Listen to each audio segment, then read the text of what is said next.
भाइयों एवं बहनों, जय श्री गुरुदत्त। आप सबका शाश्वत ज्ञान गिरनार से चैनल में स्वागत और अभिनंदन है। भाइयों बहनों, यह तो सभी जानते हैं कि हनुमान जी प्रमुख अष्ट सिद्धियों के ज्ञाता हैं। हालांकि हनुमान जी को इन अष्ट सिद्धियों के अलावा भी कई अन्य प्रकार की सिद्धियां प्राप्त हैं, जैसे अनुर्मिमित्वम, दूरश्रवण, दूरदर्शनम, मनोजवः, कामरूपम, परकाया परवेशनम, स्वच्छंद मृत्युः, देवानां सह क्रीडा, अनुदर्शनम, यथा संकल्प सिद्धिदः और आज्ञा अप्रतिहता गति, अरिमा, महिमा, गरिमा, लघिमा, प्राप्ति, प्राकंप्य, स्थित्व और वसित्व। उक्त 8 सिद्धियों को हनुमान जी ने रामायण काल में कब और कहाँ उपयोग किया था, यह सब हम आपको जानकारी इस वीडियो के माध्यम से देना चाहता हूँ। भाइयों बहनों, आप लोगों से अनुरोध है कि चैनल को सब्सक्राइब एवं वीडियो को लाइक तथा शेयर जरूर करें एवं कमेंट्स बॉक्स में अपने विचार से हमें अवगत कराएं। अरिमा, अरिमा का अर्थ होता है अपने शरीर को अड़ से भी छोटा कर लेना। इस सिद्धि के बल पर हनुमान जी कभी भी अति सूक्ष्म रूप धारण कर कहीं भी विचरण कर लेते थे और इसका किसी को भान भी नहीं होता था। एक बार जब श्री राम के आदेश पर हनुमान जी को समुद्र पार कर लंका में प्रवेश करना था और चारों तरफ राक्षसों का पहरा था, ऐसे में उन्होंने अति सूक्ष्म रूप धारण कर संपूर्ण लंका का निरीक्षण किया था। अति सूक्ष्म होने के कारण हनुमान जी को ना तो कोई राक्षस देख पाए और ना ही लंका के लोग। इस सिद्धि का उपयोग हालांकि उन्होंने समुद्र पार करते वक्त सुरसा नामक राक्षसी द्वारा रास्ता रोकने के दौरान भी किया था। वे उसके मुंह में जाकर पुनः बाहर निकल आए थे। महिमा, महिमा का अर्थ अपने शरीर को असीमित रूप में बड़ा कर लेना। जब हनुमान जी समुद्र पार करके लंका जा रहे थे तब बीच रास्ते में सुरसा नामक राक्षसी ने उनका रास्ता रोक लिया। उस समय सुरसा को परास्त करने के लिए हनुमान जी ने स्वयं का रूप विशालकाय कर 100 योजन तक बड़ा कर लिया था। इस विशालता के कारण सुरसा डर गई थी। हालांकि हनुमान जी ने अपना यह विशाल रूप कई बार दिखाया।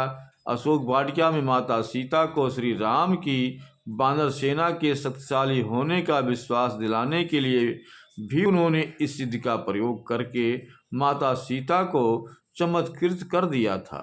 गरिमा, गरिमा का अर्थ है असीमित रूप से भारी हो जाना। इस सिद्धि की मदद से हनुमान जी स्वयं का भार किसी विशाल पर्वत के समान कर लेते थे। हालांकि रामायण काल में तो उन्हें इसकी कभी आवश्यकता पड़ी ही नहीं, लेकिन महाभारत काल में जरूर पड़ गई। महाभारत काल में भीम के समक्ष किया था। एक समय भीम को अपनी शक्ति पर घमंड हो गया था। उस समय भीम का घमंड तोड़ने के लिए हनुमान जी एक वृद्ध बानर का रूप धारण करते हुए रास्ते में अपनी पूंछ फैलाकर बैठ गए। भीम ने देखा कि एक बानर की लंबी पूंछ मार्ग में पड़ी हुई है। वृद्ध बानर ने संपूर्ण रास्ता रोक कर रखा है। तब भीम ने वृद्ध बानर से कहा कि वे अपनी पूंछ तुरंत ही रास्ते से हटा लें। भीम के वचन सुनकर वृद्ध बानर ने कहा कि मैं वृद्धावस्था के कारण अपनी पूंछ हटा नहीं सकता, आप स्वयं हटा दीजिए। इसके बाद भीम बानर की पूंछ हटाने लगे, लेकिन पूंछ टस से मस नहीं हुई। भीम ने पूरी शक्ति का उपयोग किया, लेकिन सफलता नहीं मिली। अंततः भीम को समझ में आ गई कि यह कोई साधारण बानर नहीं है। भीम को अपनी शक्ति का घमंड जाता रहा।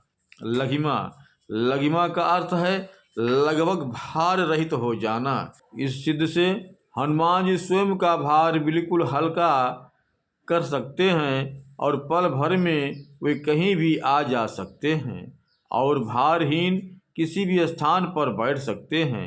जब हनुमान जी अशोक वाटिका में पहुँचे तब वे अरिमा और लघिमा सिद्धि के बल पर सूक्ष्म रूप धारण करके अशोक वृक्ष के पत्तों पर बैठ गए थे।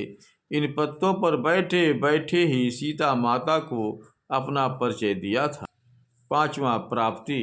प्राप्ति का अर्थ है सभी स्थानों पर पहुंच जाना, सभी वस्तुओं को प्राप्त कर लेना। इस सिद्धि के बल पर व्यक्ति संसार की किसी भी वस्तु को तुरंत ही प्राप्त कर लेते हैं, पशु पक्षियों की भाषा को समझ लेते हैं, आने वाले समय को देख सकते हैं। कहते हैं कि रामायण में इस सिद्धि के उपयोग से हनुमान जी ने सीता माता की खोज करते समय कई पशु पक्षियों से चर्चा करके माता सीता को अशोक वाटिका में खोज लिया था। छठवां, प्राकाम्य। प्राकाम्य का अर्थ है जो भी इच्छा हो उसे प्राप्त कर लेना। इसी सिद्धि के बल पर पृथ्वी की गहराइयों में पाताल तक जाया जा सकता है और आकाश में कितनी ही ऊंचाइयों पर उड़ा जा सकता है। यही नहीं, मन चाहे समय तक पानी में भी जीवित रहा जा सकता है। इसी सिद्धि के ही बल पर हनुमान जी चिरकाल तक युवा बने रहेंगे। साथ ही वे चाहें तो अपनी इच्छा के अनुसार किसी भी देह को धारण कर सकते हैं। इस सिद्धि से वे किसी भी वस्तु को चिरकाल तक प्राप्त कर सकते हैं। इसी के बल पर वे श्री राम के भक्त हैं और अभी भी जीवित हैं। सातवां, ईशित्व। ईशित्व का अर्थ है ईश्वर स्वरूप हो जाना।